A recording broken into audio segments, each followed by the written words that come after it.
Hello and welcome to Creation Research Evidence News with Joseph Hubbard and Dr. Diane Eager. The headlines this evening: Antarctic flowering plants a climate warning. Can history provide us with climate clues? 10-armed octopus ancestor as a new fossil opens up questions about evolution. Slugs ferry fungal spores as Japanese researchers have been looking at an unlikely symbiotic relationship. Woodpeckers don't get stuck as high-speed video footage reveals brilliant design in woodpecker beaks. And finally, giant leaf mechanics are revealed as an international team of researchers uncover evidence of amazing design in giant water lilies.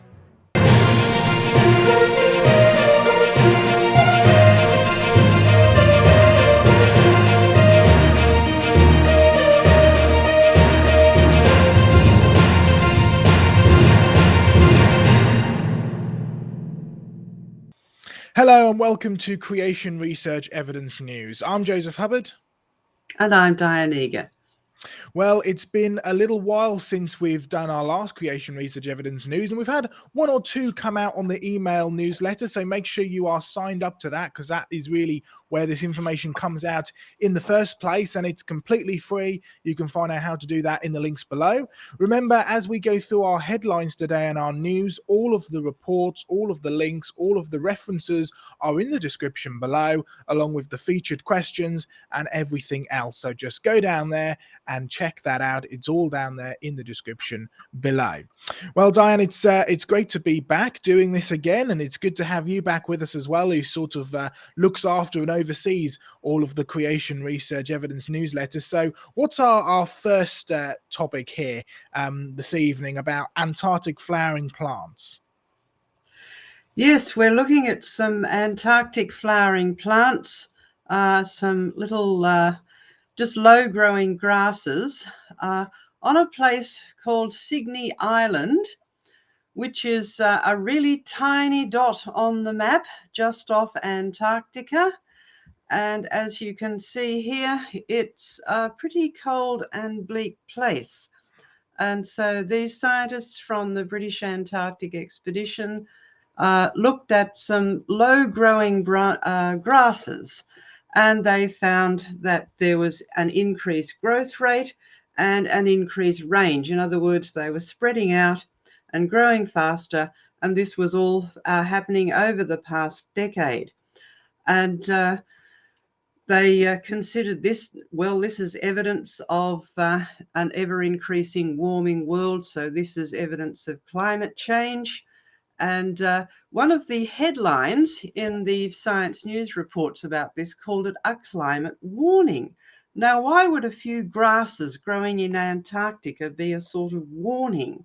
Well, scientists are a bit worried that the warming will allow some so-called non-native species to gain a foothold and grow in this island.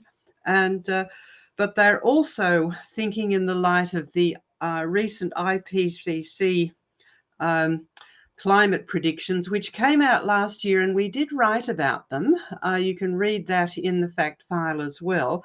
But in March, the whole thing was endorsed by the United Nations. Anyway, the scientists predicted that if this warming continues, quote unquote, Earth's climate by as soon as 2030 could resemble warmer periods such as those recorded during the mid-Pliocene. Now, did you notice that the researchers admitted that the climate had been warmer in the past? Well, we don't agree with the evolutionary timetable in terms of the millions of years that's involved in that they label these names with. But we do agree with the fact that there was a lusher, warmer climate in the past. It's certainly there in the fossil record, and it's even there in history. I'm sure, Joseph, you know from your visits to places like Iceland, there's evidence that there was much a warmer climate even in recent human history. And we know from places like Greenland as well. So yes, the climate has been warming, but it's warmed in the past. These scientists admit that. So why are they worried? Why is it a climate warning? Well, it's just that climate these days has become a bad news story rather than a good news story. Now, the bit about non-native species, well, I think that shows the hypocrisy of some evolutionists. After all, the fact that these grasses grow here on this tiny bleak dot in the ocean near Antarctica is because they're the fittest. They are able to survive when others can't. But if the climate warms up and some other things are able to move in, well, they will be the fittest. So survival of the fittest, normal evolutionary process. Why are they worried about that? And anyway, this particular grass has quite a number of species all over the world, so it's not as if it's going to become extinct. And there were two types of grasses, and they both have other species all over the world. So while it's good evidence that, yes, the climate is warming, but we're certainly not going to call it a warning. In fact, it's a good news story for us because it means the Earth is becoming a greener and warmer and more lush place, and it's more full of life.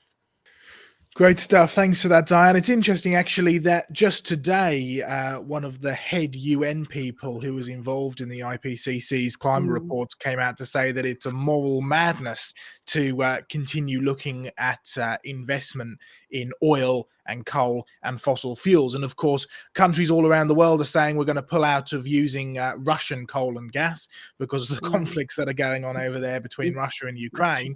And they're turning to look for other resources. You know, here in the UK, we're looking at North Sea oil, or we're considering fracking, which is the process of extracting oil and gas out of our own kind of shale reservoirs. And there's all these people kind of complaining about the fact that, we've got to get out of Russia, but we can't, turn and start doing stuff with oil and stuff. And of course, the question does come, well, where are you going to go? Because at the moment, I understand in Australia that you're paying just over $2 a litre of fuel, whereas in the UK, it's hitting £2 a litre of fuel. So it's sort of twice as much. And so we really are being stretched to the limit here. So if you want to find out more, by the way, about climate change and some of the biblical point of view on it, just go to creationresearch.net, click on fact file, click on the Q&A button, stick climate change into the search box. You can also find on all of our streaming links whole programs on climate change. We've now got, I think, 4 separate programs, including, as Diane mentioned, our visit to Iceland on there as well. So plenty more about climate change up on our websites. All right, moving on to our next headline: a 10-armed octopus ancestor. New fossils here, Diane, and I thought it was a fabulous fossil, brilliantly preserved when I saw the pictures of it. But what are the evolutionists claiming about this fossil, and what is really there when you actually look at it? Well, this is a fossil of a soft-bodied creature that was found in a place and that has a lot of very, very well preserved fossils. And these scientists claim, well, we found a 10-armed ancestor of the octopus, or of a group of soft-bodied creatures called vampiroids, which does include octopuses and some creatures called vampire squids, which we'll come to a little bit later. Now, of course, the octopuses have 8 arms, and the standard story of evolution is that somehow they lost 2. So they started off as a 10-armed creature. Now, what they found is this creature that has 10 arms and with suckers on them, and 2 of them are longer than others. And it also has a torpedo-shaped body with fins. And interestingly, it's so well preserved, you can see some of its internal structure, and it has an internal gladius that's a sort of hard structure, a hard stiffening structure, and it has an ink sac. And they gave it this interesting name, Silipsimopodi bideni. All right, now the first name means prehensile foot, and the species name is actually named after President Biden. If you thought that looked familiar, you were right. Now, we won't go into why they did that, but Anyway, what they claimed was that this was the ancestor of this group of soft-bodied creatures, including octopuses and vampire squids, called vampiroids. And this is their description of it here, with a drawing of its internal structure. No, in fact, I think it just looks like a normal squid, because it's got this long body, it's got 10 arms, and in the same configuration that squids have them, 8 that are much the same, and then 2 longer ones. And yet they wrote in their paper, our findings suggest that the earliest vampiroids, at least superficially, resembled squids that are living today. Well, I think it looks exactly like squids that are living today. The ones that are swimming around in the ocean today. So in fact, what they've found is just a fossil squid. So why are they going into this elaborate story? In fact, it looks nothing like a vampire squid. Now, you may not have heard of these. They are not a horror movie monster. They are actually a creature that's more like an octopus, except that the arms have sheets of skin linking them up together, so it forms a sort of cape-like structure. They don't eat blood, even though they're called vampire. In fact, the vampire comes from their colour. It's a very, very deep red. So you've got a very, very deep red, rather creepy looking creature with this cape-like structure. So it was called a vampire squid, but it's quite harmless. But this looks nothing like the fossil that was found. So the only reason for making that claim is their belief in evolution, and they're desperately trying to draw up an evolutionary tree based on the supposed ages of this fossil. The real significance of this fossil, I think, is that it is exactly like a squid. Squid have multiplied after their kind. And the other significance about it is that it is extremely well preserved, so that you can see its internal structures, so that you can examine the arms and see that they do have suckers. So overall, this fossil is not evidence for the evolution of octopuses. It's actually evidence for creation and for sudden, rapid burial. And it has to be very rapid and deep burial to preserve a soft-bodied creature like this with all of its internal structure. And it has an ink sac like the squid that are swimming around in the ocean. Now, when they are startled and frightened, they will discharge their ink sac. This one still has ink in it. So it had to be buried rapidly. It's the sort of thing that would have with a massive flood that has just washed in a great mass of sediment, swept up a whole lot of creatures from the sea, and then dumped and buried them. So here we have evidence for creation after their kind, evidence for flood burial. It's a good biblical fossil, I think. Great stuff. Thank you very much for that information there, Diane. Now, Creation Research Branch in Canada has finished the 7 Wonders of Ontario page, showing amazing geological sites in southern Ontario, pointing to catastrophic and quick processes. Now, these are all sites that you can actually visit, so check out the link. It's on the screen below and also down in the description. You can actually, of course, if you live in Canada or are visiting Canada, in particularly the Ontario region, you'll be able to actually go and visit these geological sites for yourself. See the real evidence hands-on, and of course, make sure you go and visit our Creation Research Museum based over there in Canada, and Martin and all the team who are setting that up over there. Now, this is a key part of what Creation Research is about. It's about actually presenting you the real evidence, the hands-on evidence, and also doing the field trips. So just like over in Canada, here in the UK, we've got our own series. The Rocks Cry Out, Charmouth and Black Ven is this book, but The Rocks Cry Out is the series where you can actually follow step by step through the geology of a location, really on your doorstep. It's got in-depth sections and fossil ID guides in the back as well, so you can really get hands-on with the geology in your area. We're developing these from around the world, or come on a Creation Research field trip. They regularly happen in the UK, in Australia, and in Canada as well, and in the USA, whenever myself or John can get over there. Make sure you're signed up to our Creation Research Evidence newsletter, which comes out and is free, and you'll find out all the information about that on there. All right, Diane, moving on to our next headline.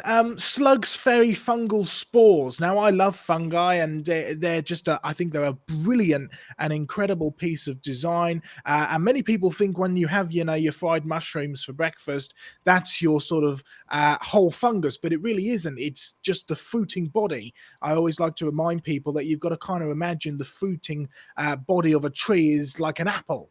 And so really what you've got is you've got the main body of the fungus, which is the tree, hidden down in the undergrowth. It's in the ground, it's in the rotting log, and all it's really doing is popping its apples up, which are the mushrooms that you eat. So yeah, some of these fungi can just go for miles and miles. They're enormous organisms. But what's this really interesting thing that has been researching in Japan about slugs and this rather bizarre symbiotic relationship? Yes. Well, fungi do have an important ecological function. Actually, they break down debris and dead wood in forest floors, particularly important for that. So most of the fungus does actually live under the ground, as Joseph said. The mushrooms and the other visible fungi that you see are really just the fruiting bodies, the reproductive structures. Some of them also form symbiotic relationships with trees and shrubs, and that's a good relationship because it does help nourish both the fungus and the trees. And there's a lot of really interesting research into that. But this research was about the visible fungi, the mushrooms that grow at the bases of trees or on the forest floors, and slugs will eat these, and that might seem like a problem. After all, the fruiting bodies are the reproductive structures, and when they open up, they release spores, and these will get blown by the wind to various other places where they will settle, and they'll grow into another fungal colony. So is it a problem if the slugs eat them? Well, in fact, some Japanese researchers looked at this phenomenon. They've followed a few slugs around. You don't have to go very fast for that. And they saw that they were eating these fungi, and they did various investigations, and they found that the slugs were, in fact, eating the fungi and ingesting, that is, taking in the fungal spores. But the fungal spores were being passed through the digestive tract and then being deposited elsewhere. Now, slugs don't move at a particularly fast pace, and in fact, they measured how far they went in 5 hours, 10.3 meters. But that was far enough away to deposit the spores in a new place to start a new fungal colony. So this was an important way of dispersing the fungi through the forest floor as the trees spread as well. And they also found that the spores that were transported by the being eaten and passed through a slug did better in germinating, right? That is, in forming a new fungal colony. They did better than the ones that were the spores that were wind transported, that had just blown into a place. So I'm very fond of mushrooms, so I do have a new respect for slugs. However, I do get annoyed with them if they eat my flower seedlings, so I'll still hold them at a bit of an arm's length there. But I am delighted to find another example of a three-way symbiosis, because we're finding a few of these lately. In fact, we're finding that symbiosis is actually the norm in the world, in the living world today. So we have trees and we have slugs and we have fungi. So we have a very good relationship. And that reminds us that in the beginning, God made whole functioning ecosystems. Plants and animals, the living world was meant to live together and cooperate. Now, you have to do this quickly if you're going to set up a system like that. So it's good evidence that God created things complete and whole right from the beginning. It didn't have to all evolve step by step over millions of years. In fact, it wouldn't. Some things would die out if they didn't have their symbiotic relationship now. So this is a lovely example of the very good world where God made whole functioning ecosystems, and we should give thanks for it and have a new respect for slugs. And I hope you enjoy your mushrooms for breakfast. Absolutely. Great stuff. Thanks for that, Diane. All right. Our next headline, woodpeckers don't get stuck. Now, I mean, we've heard a lot about woodpeckers over the years, and there's going to be a couple of articles on the not the Ask site, the Fact File, that's the one, which will all be down in the Yes. description below, talking about woodpeckers and the kind of the spring-loaded mechanism they have to stop brain damage and all this kind of stuff. So what's this new discovery that has come from this sort of high-speed footage that these researchers have done? What are we looking at here, Diane? Yes, yes. Well, have you ever had the experience of banging a nail into wood and then finding that, oh, it's in the wrong place? I've got to pull it out. Get it out. It's a bit tough, yeah. It's really hard. Yes. Well, woodpeckers are well known for banging their beaks into wood. Do they get stuck? Well, in fact, they do get stuck, but they seem to be able to bang at the most incredibly rapid rate. So somehow they must be able to extract their beaks very quickly. And some scientists did decide to do some high-speed photography of woodpeckers banging their beaks into wood, and they found that with 36% of their hits, they needed to extract their beak, not by just simply pulling back. They had to use a special technique to get them out. And what they found was that the woodpeckers have a flexible joint between their beak and their heads, and they were able to use this with some clever twisting and movements, and they could actually walk their beak out of the wood. They didn't just have to wrench it out. And they did some very clever photography of this, and it's worth going to the link that we have to the Science News site, and there's a little video clip there that you can actually watch it. And the amazing thing is that they do this all in 70 milliseconds, because if you see a woodpecker actually banging its beak into wood, it's very, very quick. So they have to do this very quickly. And the interesting thing is scientists have wondered, when they've looked at woodpecker structure, that they do have this most amazing design structure in their head and neck, and in fact their whole body. They're well designed for banging their heads or banging their beaks into wood. But why do they have these flexible joints? If they had a rigid joint, they could make more forceful bangs. Well, now they've discovered why. It's so that they can use this clever maneuver to get their beak out of the wood in case it gets stuck. So that should be a question for the evolutionists. Why would a bird that doesn't bang its head against against wood start banging if it's going to get stuck a third of the time, unless it already had the means of extracting it, unless it already could do this clever maneuver? So who taught the bird this precision maneuver? And it is a very precision maneuver where they're actually able to use this flexible joint, open the beak a little bit, and just walk it out sort of one slide at a time, one tiny slide at a time. Now, they also need the brain wiring to actually understand, oh, yes, we need to do this. They don't just pull their beak straight out.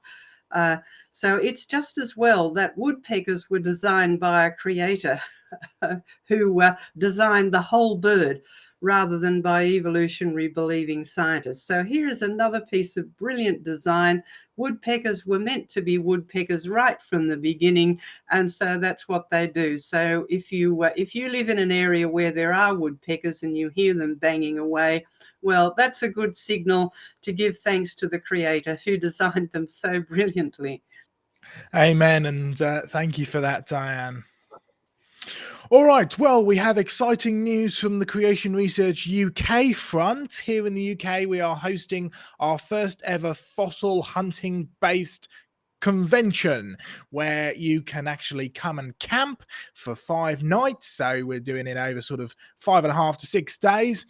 Each day we will go down on the beach and actually dig up some fossils, a different beach each day. We're going to be based down on the Dorset coast, so that's in the south of England. We get to go out and explore and dig up fossils every single day. Then we bring them back and we will do workshops where we clean your fossils, work out the evidence from your fossils, work out how to display and share the information about your fossils. They will all be based at a single campsite, which is Monkton Wild. We have the hire of the whole field. There'll be a big rally tent, which is where we'll have the morning devotions, the morning overview sessions. We then go out to the field, dig up, come back to base camp, do the workshops, have a bit of a break, and then in the evening we will be having seminars as well, with in-person and people zooming in or Skyping in or virtually coming in to actually speak to us. A whole team of scientists and researchers who'll be sharing in the evening seminars. It promises to be a once-in-a-lifetime opportunity. Tickets are now up and all the details are on our website, which is coming up on the screen now, and it's in the description of this video below. So go and check that out, find out more information, and do come along to our spectacular camping fossil hunting convention down on the south coast of the UK. All right, then, on to our final headline of this news broadcast. And remember, make sure you go and sign up to our Creation Research Evidence News. It comes through to you on your email. It's completely free and it keeps you up to date with all of the creation research news, as well as all of this evidence news that we put out as well, in addition to this special broadcast. Giant leaf mechanics. I mean, our car is currently in the mechanic because it's got an issue with the oil. So what's going on with the giant leaves? Do they need mechanics, or are we talking about how they're built and how they're sort of structured together here, Diane? Yes, well, this was an interesting study in sort of cross-disciplinary studies. We had biologists and physicists and a mathematician actually studying giant Amazon water lily leaves. Now, I love water lilies. Wherever I go, I always like to see if there are some water lilies, if I'm near any water. If I visit any botanic gardens, I always go and visit the water lily house or the water lily display. And I love to see the giant Amazon water lily because not only does it have lovely flowers, it also has the most interesting leaves. They're really enormous. That they can grow up to about 10 feet across. Most of them aren't. And they have these upturned edges, and they have a most amazing pattern of veins underneath them.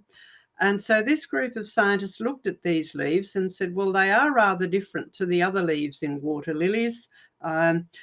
So how is it that they can grow so large without becoming too massive for the plant to maintain? Having big leaves gives a plant huge area for photosynthesis, for light capturing, but it does require an awful lot of maintenance for the plant to look after this. After all, it's living tissue. And so these scientists looked at this and looked at it in terms of sort of fluid dynamics and structural engineering. And they discovered that this branching lattice, which is quite beautiful and has been an inspiration for artists as well as scientists, is very, very strong and very light. And it's also flexible so that it enables the leaves to avoid being damaged by water birds that move around in the sort of areas where these things grow. And it even has holes for rainwater to flow through it. So note the upturned edges there. If that all just filled up with rainwater, the whole thing would sink. So this is a truly amazing, very strong, flexible, lightweight structure. So how did it get to be like this? Well, the usual evolutionary suggestion is, well, it was just selection pressure because these things grew in shallow, ephemeral watercourses, in other words, short-lived watercourses where it had to rapidly grow fast in order to capture lots of light, grow quickly, and then the watercourses would die out, dry up, and it would dry up. But that's a silly explanation because otherwise the thing would die and just disappear once the first watercourse dried out. Unless it already had all of these features, it's not going to survive. In fact, this is a brilliant piece of design, and the best evidence for that is that took all of these scientists, including physicists and mathematicians, and as well as biologists, to actually sit down and work out how it works, how it functions, and how it can stay this large and still work for the plant. And the other best evidence is that these days there's a whole booming science called biomimetics, where scientists are studying living things, looking at how they're put together, how they function together, and then going and designing devices or structures based on that. Now, if the scientists and engineers are able to build things that are based on living things, well, surely that indicates that it was a smarter engineer that built the first one that they're studying. So in this case, one of the scientists who was involved in this at the University of Oxford Botanic Gardens said that, well, remarkable structures in nature can help us unlock design challenges in engineering. The form of these water lilies can inspire giant floating platforms such as solar panels in the ocean. There's a lot we can learn from leaves. Well, I think that would be great if they could build lightweight solar panels that float in the ocean, because that's a good source of energy. And it would be very clever if they're able to do that. So yes, we can learn a lot from studying leaves, but don't give the credit to the leaves. The leaves didn't do it. You have to give the credit to the creator of the leaves, just as if they do design some floating solar panels like this, the engineers and the builders will get the credit. The same with the one who designed the floating water lily. Well, he deserves the credit. So I love water lilies, and whenever I see them, I like to give praise to the Lord, who made things which were both beautiful and functional.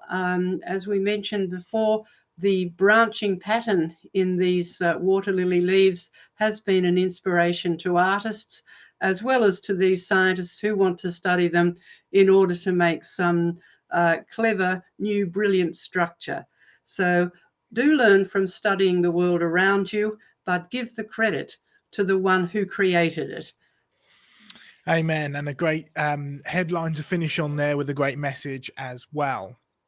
All right, then, to finish up, we have, of course, got our featured questions of the last few weeks and this broadcast, which will be down in the description below. The featured questions this week, we have two of them. The first one is, if animals didn't die before Adam sinned, wouldn't the world have become overpopulated?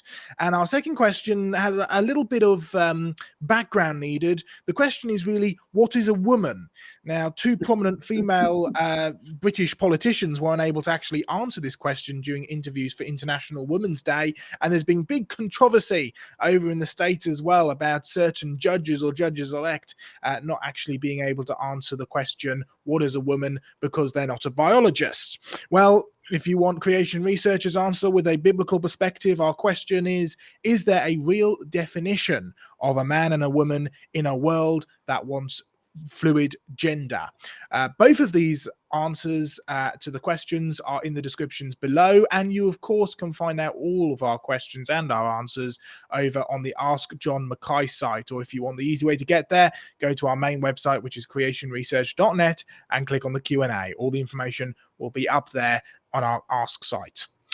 Finally, our helpful links from the archives. Remember that when you sign up to Creation Research Evidence News, you not only get all this wonderful free information, plus now we've got this video broadcast that goes out as well, but also on our Creation Fact file, you have all of our past evidence news pieces that we have put out. Lots of details on there also. So, why don't woodpeckers get headaches is one of the useful links for this week. Attenborough on evolution and genesis, snails pollinate smart plants, older cephalopods, and non-binary, a legal fiction are all topics which you can go and check out on our Creation Fact file, and the links are just down below for you to go and check out that as well. Well, other than that, it just leads me to remind you once again about things like our upcoming UK fossil hunting convention. So go and find out the information on our website. Keep us in your prayers as we have a lot of stuff going on here in the UK and around the world, particularly to do with our museum project. We especially need prayer for that at this time. And also a reminder to sign up for the Creation Research Evidence News. It's free and it gives you all the information that we've seen tonight, plus a lot more about what's been going on behind creation research. All that leaves is to say goodbye from me. And goodbye from me. Thank you very much. We will catch you next time.